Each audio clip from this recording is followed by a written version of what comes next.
What's up, Joe? What's up, everybody? Welcome to another edition of Sports 360.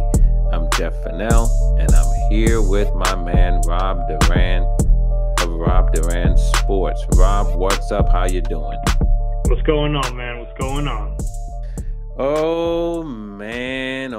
There's a lot to talk about today, Rob. There's a lot to talk about.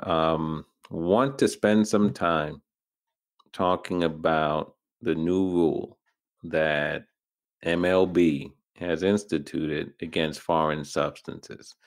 There's a lot there. I don't know if we can talk about it all, but we'll talk about as much as we can because it's a rule that was sort of a long time coming. And it's funny, it's a rule, but it's a rule that's been on the books already, but now MLB is going to be enforcing it, which is another issue. But yeah, we got a lot to talk about with that. And it goes to something we've been talking about, Rob, for a long time. The lack of offense in baseball, right? I mean, from no-hitters to strikeouts to, just the inability to generate offense. We've been talking about it for a long time. Baseball has had a problem, and maybe this is going to be part of what will address it, Yeah, hopefully, man. We'll see. Obviously, we have a somewhat small sample size for this season, but like you said, we've been talking about this for in good length, and we can see the numbers going back a few years. So maybe we're about to uncover some secret stuff going on here in Major League Baseball. Yeah, some secret stuff. Secret stuff that's been done out in the open if you hear a lot of people talk about it. But yeah, so we're going to talk about that. But before doing that, I want to talk a little NBA. NBA basketball, obviously, postseason. It's been an interesting postseason, right? Some really good series, some really good play. But it's starting to be overshadowed now by the rash of injuries that we're seeing among some of the best players in the game, and most recently Kawhi Leonard of the Clippers. He's going to miss Game 5 with a knee injury. Kyrie's out with an ankle injury. Harden, we know, has been battling that hamstring. Conley's been out. Embiid has a knee. Mitchell has an ankle. DeAndre Hunter is gone with the Hawks. And then CP3, I was finally saying, you know what? I thought he got hurt in that Lakers series with his shoulder, and I said, oh boy, here we go again.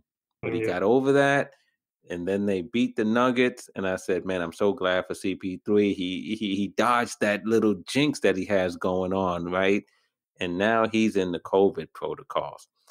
What do you think about all these injuries, man, that's going on in the NBA? Man, it's terrible. First and foremost, it's terrible for an NBA fan in general, just to see star power, because it's not like it's a bunch of, the last guy on the bench. It's star power missing NBA playoff games. And, we don't know how some of these players are going to recover, if they're going to be able to recover. They're talking about Kawhi, maybe an ACL injury. So who knows if he'll even be able to return, if they're able to advance to the next round and stuff like that. But it's terrible to see all these guys going down. And you mentioned a bunch of guys, never mind all the guys that came into the playoffs hurt, like, LeBron James came in hurt, Anthony Davis came in hurt. So it's like, this is stuff that has been piling on since towards the end of the season. James Harden, another one who's been dealing, like you said, with the hamstring injury. I don't know, man. I don't know if it's like what LeBron is pointing out, the rush to start the season due to the COVID season last year, or if there's something else going on. Maybe the guys weren't ready to go. But it's a bad look, man. It's a bad look. Yeah, and as you said, it's unfortunate because of the star power. And you mentioned LeBron. And, I kind of joked with you earlier that, we can call him Nostradamus now because, he's out there telling, I told you, okay, Nostradamus, what's the Powerball numbers next week? You want to impress me? Give me that. But he's out there saying, I told you. And see, part of it is like Kyrie's injury is not related to the season start. You know what I mean? When you land on someone's foot and turn your Yeah. ankle, we can't talk about that. James Harden wasn't in shape at the beginning of the season because he didn't want to play for Houston anymore. How much had it to do with that? I don't know. You know what I'm saying? So whether all of it is tied to the shortened off season, I don't know if I buy that, but I do think the shortened off season certainly did have some impact on it. But whatever the case may be, man, you want to see the best players out there. And right now, like you said, if Kawhi doesn't play the rest of the series against Utah, and right now, as we're speaking, with Game 5 is tonight, is tied up 2-2. Do we really think playoff P can bring the Oof. Clippers into the promised land? I don't. Definitely not. I'm sorry. I don't think so. He hasn't proven that he could do that, even with Kawhi in the lineup. So I don't think him being the number one option is going to do the Clippers any favors. I don't either. And he's played well the last couple of games. And we're talking about, obviously, Paul George. And he's played well the last couple of games. You know, he's had a couple of 30-point games as they evened up the series. But, you know, his performance in the postseason has been uneven. And we're probably being kind to say that. And now he's not going to have Kawhi on the floor, which means, of course, that Utah can load up on him. Yeah. And I don't know if he can go from a guy who's been kind of struggling to assert himself in the playoffs and doing well most recently, but now can he be the guy? Can he, you know, say, jump on my back and I'll bring you home? I just don't see that happening. But he has an opportunity to do it. But right now, man, you know, all these injuries, it's kind of putting a damper on what should be an exciting time. Yeah, I definitely agree because these playoffs, and we spoke about it before, there were a lot of good matchups starting right from the get. Like even from the play-in games, those were great matchups.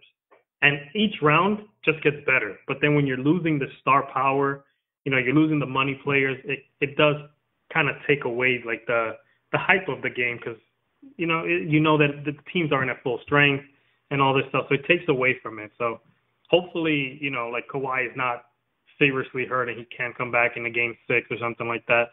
And the rest of these guys get healthy because we want to see the best of the best go against each other. No doubt about it. The other thing on the NBA front, bruh, I've been on record, you know, so anybody want to go back and check the tape, you can check the tape. The Milwaukee Bucks. I just got to say a couple of things about the Milwaukee Bucks. You know, I'm not a big fan of the Bucks. I've always had my reservations about them. I thought they were playing a little bit better recently, so I gave them their props where it was due, but I didn't go all in on them because I still had my doubts. But I've been watching them real closely during this postseason. I said it before, I'll say it again. They are the worst good team I've ever seen in my life. They are frustrating to watch. They don't seem like they know what they're doing. They just, you know, they don't play team ball. They just they go into a lot of ISO. They shoot bad shots. And you know, as we're talking tonight, Rob, last night KD nearly put a 50 piece on them, and the Nets came back and won that game. And Milwaukee was frustrating me so much during that game. As a Knicks fan, I found myself hoping the Nets would beat them. And I don't root for the Nets for any reason whatsoever. And I was hoping that the Nets would beat them just to give Milwaukee a lesson.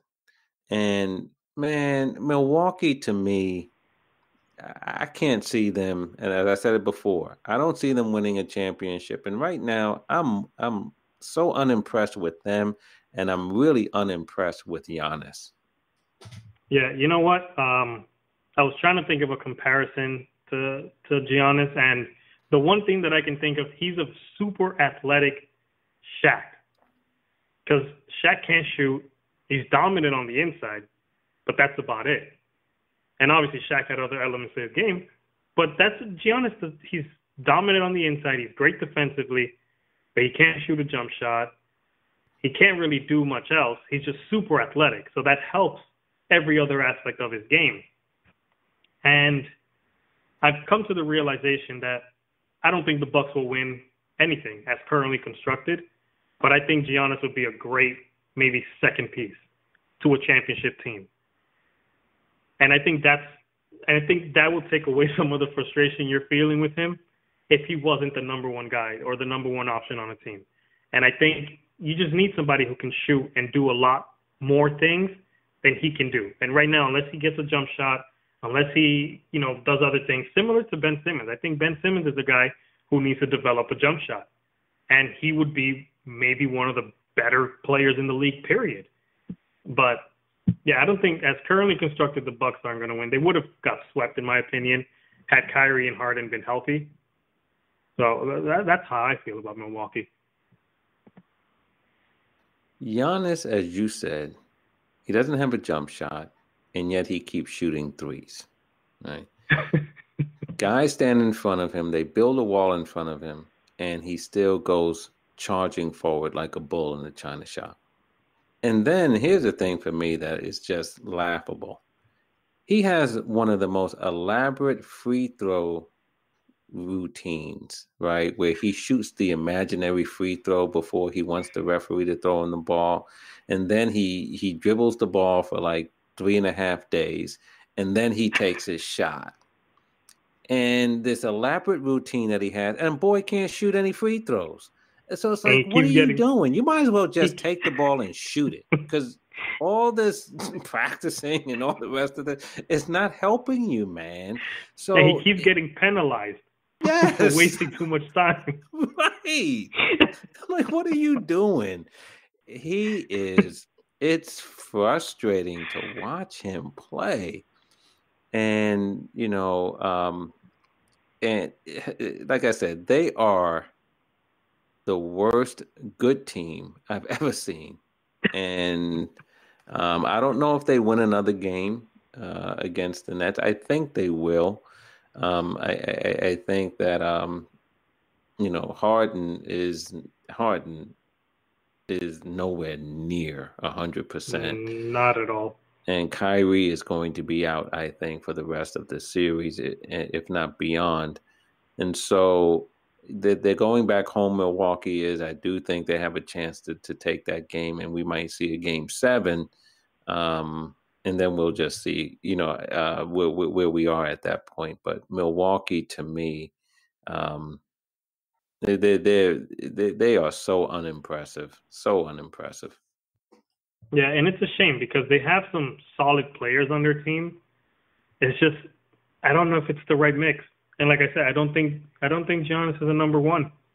I know NBA people want him to be the number one because he, MVP, defensive player, all this stuff. He has the tools, but it's a matter of expanding those tools and adding certain elements to your game.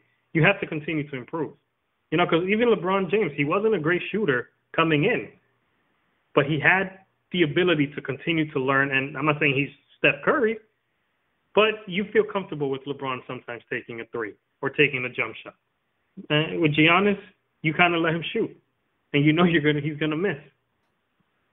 Yeah, and if he does get it in, you're happy because you say, you know what, he's going to keep shooting. Yeah. And most of the time, he's going to miss. Anyway, enough about them. They might have one more game, maybe 2, but I expect the Nets to beat them, even with Kyrie being out and Harden being hurt. All right, but let's switch gears and get to what we really want to talk about tonight, and that is the new rule or the new enforcement of the rule against foreign substances instituted by MLB. Long time in coming. Back in March, MLB said they were going to look into it. They thought that pitchers, using foreign substances, sticky substances to help them get a better grip on the ball, in violation of the rule against foreign substances had gone too far.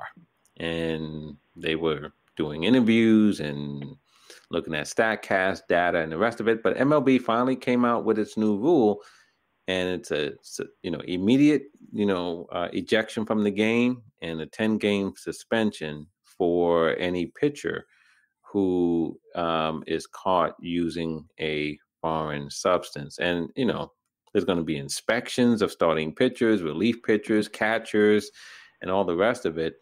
And it's been 2 days now, and it's caused a pretty good uproar across baseball. Broad strokes, what are your thoughts about MLB's announcement that they're enforcing the rule? I'll tell you what, I'm not mad about it. We spoke at the beginning about how players aren't hitting. The numbers are way down. We're keep trying to figure things out, and I think there's more to it. I don't think it's just the sticky stuff that's stopping hitters from hitting. I think it's a whole bigger issue, and I know we've talked about it in the past. I think it's the approach and the way these guys are taught to hit with straight launch angle. That needs to change as well. But in terms of the sticky stuff being used, a lot of people have likened it to PEDs, a performance-enhancing substance. And to a degree, yes, they're right, because what we've seen is with these pitchers, and we don't know who's using it, who's not using it, but we can kind of get an idea based on the StatCast stuff and everything that's out there now, all this new technology. Spin rates have increased dramatically over the past few years. And suddenly, spin rates have dropped over the past 2 weeks. And what we've seen is batting average has gone up, OPS has gone up, slugging has gone up, home runs have gone up. So there has to be something there to it. So I think that MLB enforcing this is a good thing. And hopefully this is a step in the right direction to getting some more offense back into the game. And maybe we'll see some positive changes as a result. And you hit on some good points there, Rob. I mean, we've talked about offense being down. We've also noted the number of no-hitters this year, where it seemed like every week there was one or two no-hitters being thrown, and by some pitchers who aren't really recognized as aces. You know what I mean? And so we talked about that. We've seen the stats, and then when MLB started to hint that, yep, the enforcement is coming, and then pitchers and teams started to tell their pitchers, okay, because this is one of the worst kept secrets in baseball, right? That pitchers were using sticky stuff. And so pitchers started to try to get ahead of the enforcement and said, okay, let me start to make the adjustment now. And as you said, all of a sudden, spin rates started to go down. Offense started to go up. That's not coincidental. No one can convince me of that. It's not coincidental. And so it's really going to be interesting, Rob, to see what we have going forward with offense on the one hand, and then some of these pitchers who have been lights out and been dominant and putting up, video game numbers in terms of ERA and FIP and all the rest of it. Let's see if that type of performance continues. Yeah, and the other interesting thing that we've seen lately, and we see it all over social media, is the kind of movement that these baseballs have. Yeah. Things that we've never, it's like magical stuff. The way a slider is sliding these days, or the way fastballs just cut and rise out of nowhere. Last second movement. Stuff that we've never seen before. Like, the Mariano Rivera cutter was the craziest movement maybe we've seen back in the day. And it wasn't really moving like that. But the pitches that we've seen today are insane. And I'm pretty sure we're gonna see a lot less of that. It reminds me of wiffle ball. If you played wiffle ball as a kid and you throw the ball real hard, yeah, right? The ball would just do all kinds of crazy things because it was a wiffle ball. And we don't see that type of movement, but it's fairly close when you consider it's a baseball, right? As you said, we've seen some really crazy stuff on breaking balls, and and pitchers will tell you, right, that the sticky stuff helps them get a better grip, which they say leads to better control. Which, by the way, Rob, is something that MLB disputed in its announcement of the enforcement of the rule, because what they said is this idea that using sticky stuff actually is helpful for the game because pitchers have more control, right? Because they have a better grip and they can control where the ball is going. MLB openly disputed that in its findings by saying hit by pitch rates have not gone down. And they even said they think it's even worse now because there's less of an emphasis on control and more on spin rate and velocity. Wow. And I think there's something to be said about that, because if it's all about the sticky stuff increasing control, then why aren't the hit by pitch numbers reflecting that? That's a great point. That's a great point. Because you would assume that more control, technically, by the sticky stuff is gonna avoid the hit by pitches. But I'm glad MLB came out with the facts. Yeah, so that's a great point. I do have to ask you a question that's close to home, because about a week or so ago, Garrett Cole of your beloved New York Yankees was asked point blank in a press conference held by Zoom whether he's used sticky stuff. And it was awkward. He paused for a long time. He stammered a little bit and essentially said, I don't know how to answer that question. And then gave some rambling thing about, players have passed down things to other players and we pass it down to other generations and some people cross the line. And it was like, bro, they just asked you if you use the stuff. I mean, what's all this about? Yeah, I know it's close to home. You're a Yankee fan. That's your guy. But you got to admit, that was an awkward response. When I saw the video, I thought his video froze. How long he just stood there staring at the camera, man. Because it was awkward. I felt awkward watching. I was like, man, what is it? Is this guy going to answer this anytime soon or what? And then the answer he gave was just even worse. Either say yes or lie and say no. You know what I mean? Like, after that stuff, he gave up 5 runs in 2 straight games. Something that he didn't do at all the whole season. He had a pretty low ERA. He was dominant all season. So, there's something there. And, it's been rumored back to his Astro days that he was using stuff, and the Astros pitchers were using stuff as well.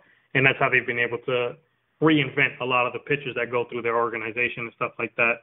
And not to single out the Astros at all, because I'm sure every single team has multiple pitchers using this stuff. But, yeah, man, that answer he gave was just could not have been worse, maybe. It was bad. Yeah. And this is not to single out any particular player either, right? We're not going to single out teams or players. And look, if you're paying attention to what's being said and what's being reported, you understand that yes, pitchers have been using foreign substances, right? I mean, many pitchers openly talk about using a mixture of rosin and sunscreen, right, to increase the tack, to help them better grip the ball and to have more control. And they've said, hitters are fine with it, that kind of thing. I just don't know if hitters are fine, collectively hitting 236. You know what I'm saying? Yeah. Like, you can't convince me of that, which is what hitters were hitting prior, just a couple of weeks ago throughout all of baseball.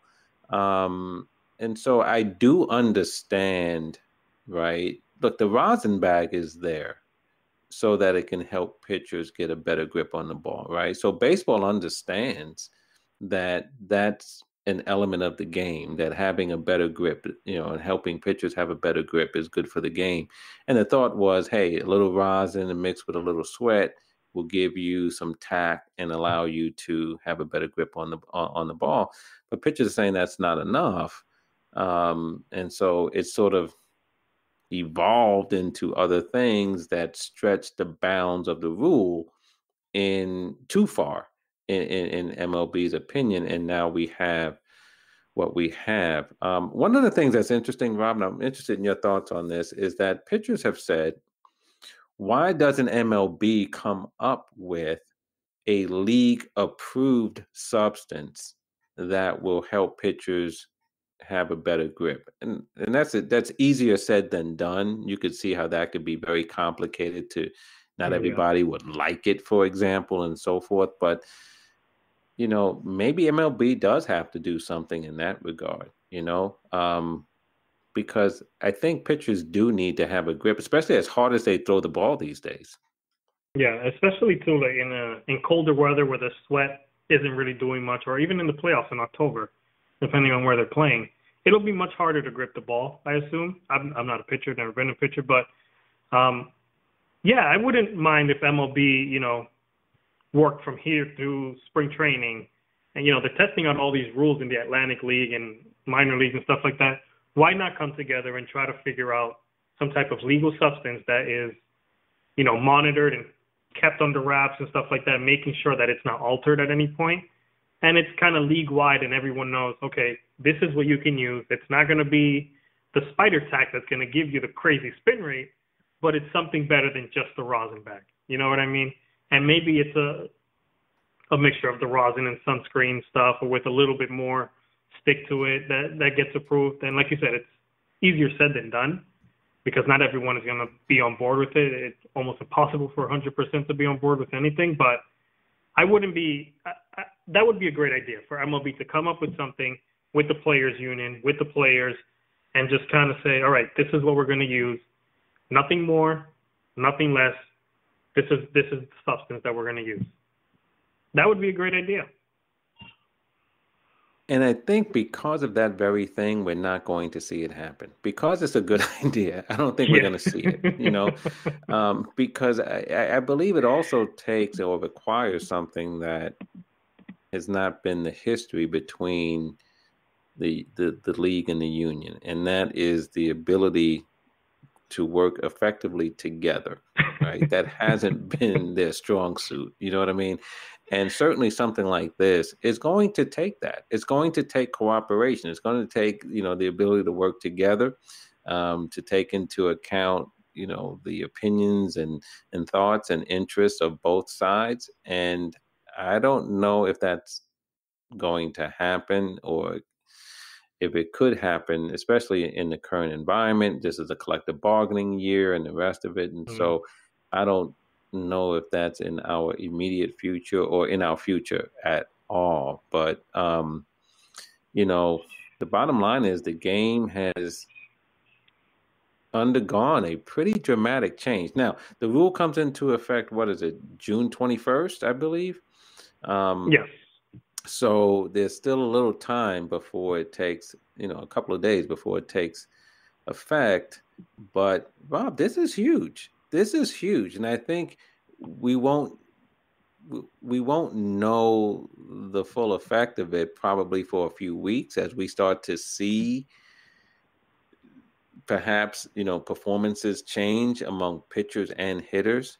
But this is really a significant change in the middle of the baseball season.